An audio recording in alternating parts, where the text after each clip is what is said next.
Good morning friends, welcome to the point. इस video में हम आरबीआई और उसके फंक्शंस को डिटेल में समझने की कोशिश करेंगे। आइए पहले समझते हैं कि आरबीआई क्या है।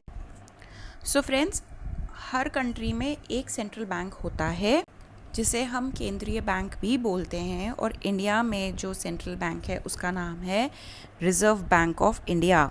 सो reserve bank of India is the central bank of India and a regulatory body coming under the jurisdiction of ministry of finance. तो जो ये रिज़र्व बैंक ऑफ इंडिया है, ये सेंट्रल बैंक है और ये एक रेगुलेटरी बॉडी भी है। तो यहाँ रेगुलेटरी बॉडी का मतलब ये हुआ कि ये जो कमर्शियल बैंक्स और कोऑपरेटिव बैंक्स हो गए उनको रेगुलेट भी करता है सेंट्रल बैंक होने के साथ साथ। आरबीआई मिनिस्ट्री ऑफ फाइनेंस की जुरिसडिक्शन के अंडर आता है। आरबीआई अप्रैल 1, 1935 को इस्टेब्लिश किया गया था, और किस एक्ट के अंतर्गत इसको इस्टेब्लिश किया गया था, वो था RBI act 1934।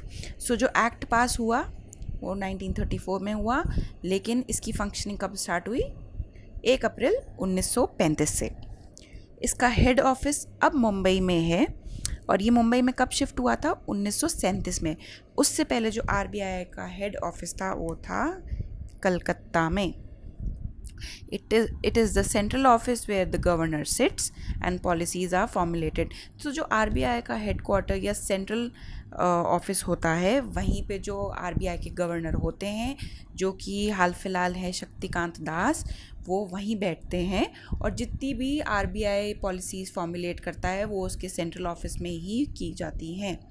When RBI was formed, it was a privately owned bank. But in 1949 the ownership changed and now it is a government owned bank.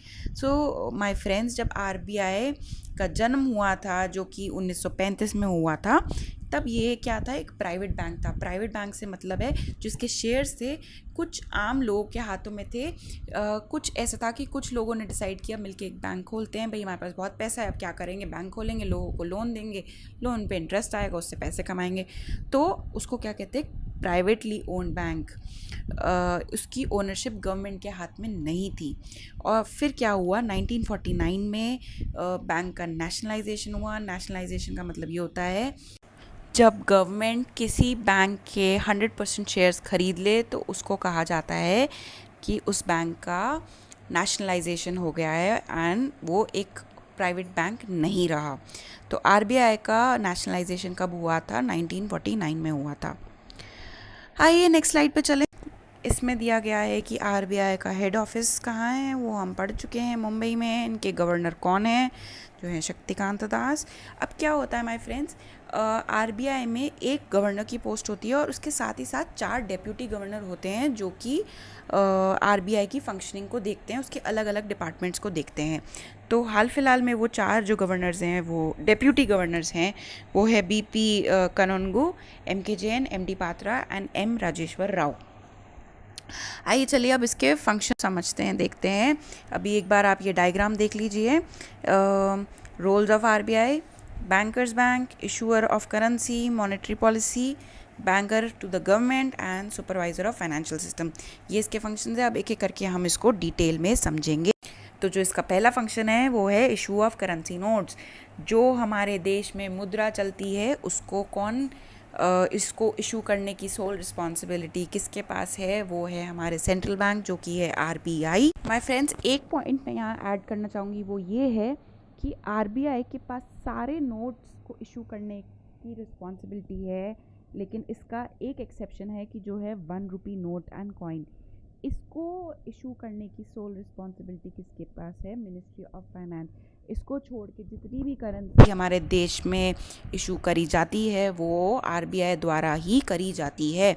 अब आरबीआई को ये पावर कहीं ना कहीं से तो मिली होगी, इस पावर का कोई तो सोर्स होगा, और वो सोर्स जो है वो है आरबीआई एक्ट 1934, उसके अंतर्गत section 22।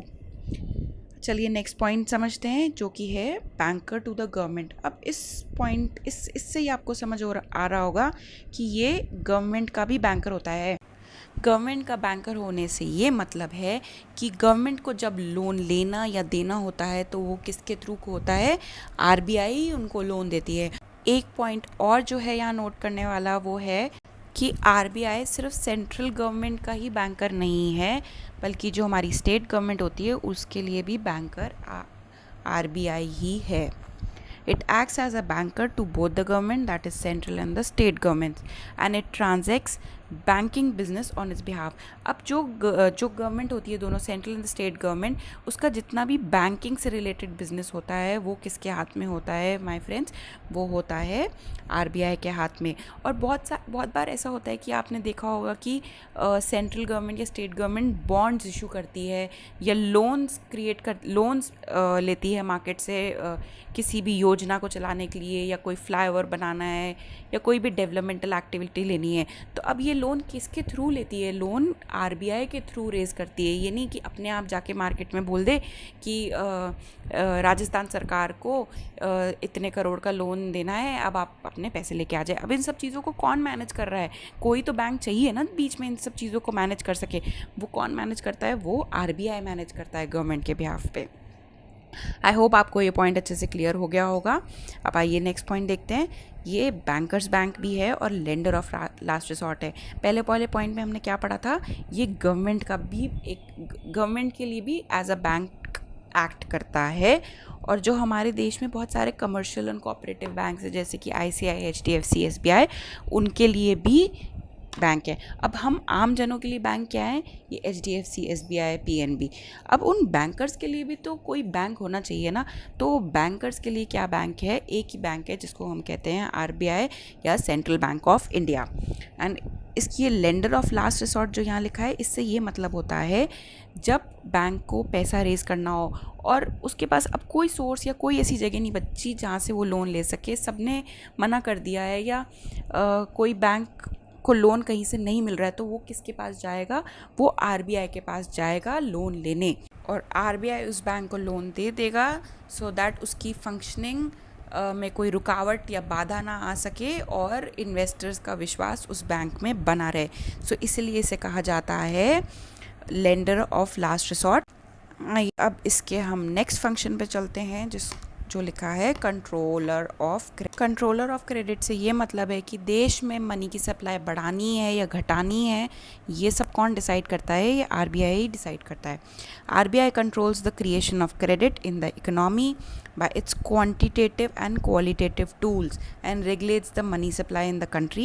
It injects money during recession and withdraws it during inflation.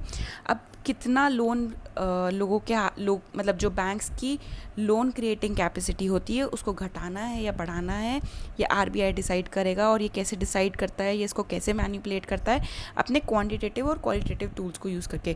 Quantitative tools मैं आपको अपने प्रीवियस वीडियोज़ में पढ़ा चुकी हूँ, जैसे कि कैश रिजर्व रेशियो और statutory liquidity ratio. In rates को और रेशियोज़ को रिवाइज़ करके आरबीआई मनी सप्लाई को रेगुलेट करता है. जब भी बहुत रिसेशन या जिसको मंदा कहते हैं इकनॉमी में आ गया है, तब ये आरबीआई कोशिश करता है कि मनी का जो फ्लो है इकनॉमी में इंक्रीज़ कर दिया जाए सो दैट लोग फिर से मार्केट में जाके स्पेंडिंग करें और फिर से इकनॉमी रिवाइव हो जाए.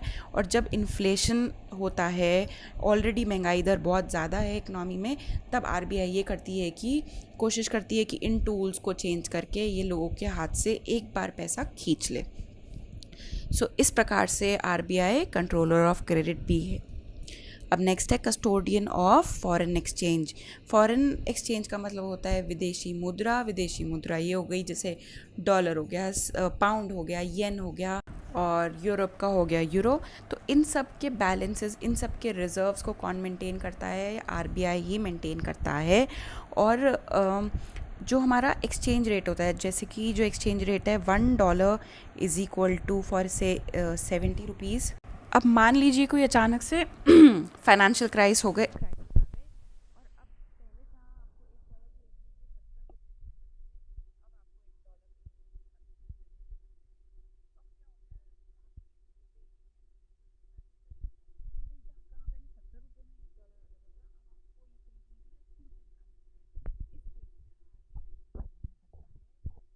से करेक्टिव एक्शंस लेता है जिससे कि आपका जो रुपी है वो फिर से अप्रिशिएट कर जाए, उसकी वैल्यू फिर से बढ़ जाए और फिर से अपनी पुरानी पोजीशन पे आ जाए.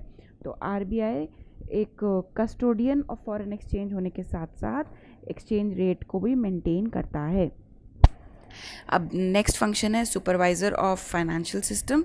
अब फाइनेंशियल सिस्टम में क्या चीज़ें आती हैं आपके, सबसे पहले मेन आते हैं आपके बैंक्स बहुत तरीके के होते हैं, जैसे कि आपका कमर्शियल बैंक हो गया, कोऑपरेटिव बैंक हो गया, पेमेंट्स बैंक हो गए। तो इन सब को जो ये सब मिला के एक फाइनेंशियल सिस्टम बनाते हैं ना, और इन सब के लिए कोई एक सुपरवाइज़र भी चाहिए। तो वो सुपरवाइजरी का फंक्शन कौन निभाता है, वो आरबीआई निभाता है। अब मान लीजिए जैसे कोई एक बैंक है, उसको अपनी ब्रांच आउट ऑफ इंडिया खोलनी है या इंडिया में ही ब्रांचेस एक्सपैंड करनी है, तो उसको किसी ना किसी से तो परमिशन लेनी पड़ेगी ना।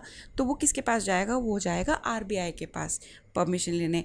अब कोई बैंक है जिसको लगता है कि अब मेरे ऑपरेशंस फीसिबल नहीं रहे, मुझे बैंक बंद कर देना चाहिए, जिसको कहते हैं वाइंडिंग अप, उसके लिए भी अब ऐसे तो है नहीं एकदम से खोला था अब बंद कर देंगे किसी से बिना पूछे। अगर वो बिना किसी से पूछे बंद कर देंगे तो लोगों का विश्वास ख़त्म होता जाएगा ना हमारे फाइनेंशियल सिस्टम में, कि अब तो कोई विश्वास ही नहीं है। आज हमने इस बैंक में पैसे डिपॉजिट करे थे और कल जाके देख रहे जी बैंक ने तो अपना गेट बंद कर दिया और सारे ऑपरेशंस वाइंड अप कर दिए। तो ये सब ना हो, तो इसके लिए कोई रूल्स एंड रेगुलेशंस बनाए गए हैं, और ये सारी चीज़ें कौन फ्रेम करता है माय डियर फ्रेंड्स, ये फ्रेम करता है आरबीआई। कोई नया बैंक खोलना है उसके लिए लाइसेंस कौन देता है, वो भी आरबीआई ही देता है। वरना तो हर कोई उठ के इतने सारे करोड़पति हैं हमारे देश में, हर कोई उठ के अपना घर के बाहर बैंक खोल देंगे और जब मन आया बंद कर देंगे। तो क्या होगा, इससे लोगों का विश्वास उठ जाएगा हमारे फाइनेंशियल सिस्टम में।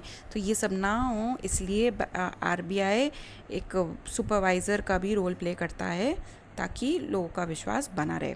आइए हमारा लास्ट फंक्शन जो है वो है मॉनेटरी पॉलिसी। अब फ्रेंड्स क्या होता था, अब तो हमारी एक मॉनेटरी पॉलिसी नाम की कमेटी है जो हमारी मॉनेटरी पॉलिसी को बनाती है। ये मॉनेटरी पॉलिसी कमेटी 2016 में फ़र्स्ट टाइम बनाई गई थी। इससे पहले जब जो मॉनेटरी पॉलिसी बनाने का रोल था वो आरबीआई के पास था, वही डिसाइड करती थी कि हमारे देश में जो की पॉलिसी रेट्स हैं वो क्या होंगे।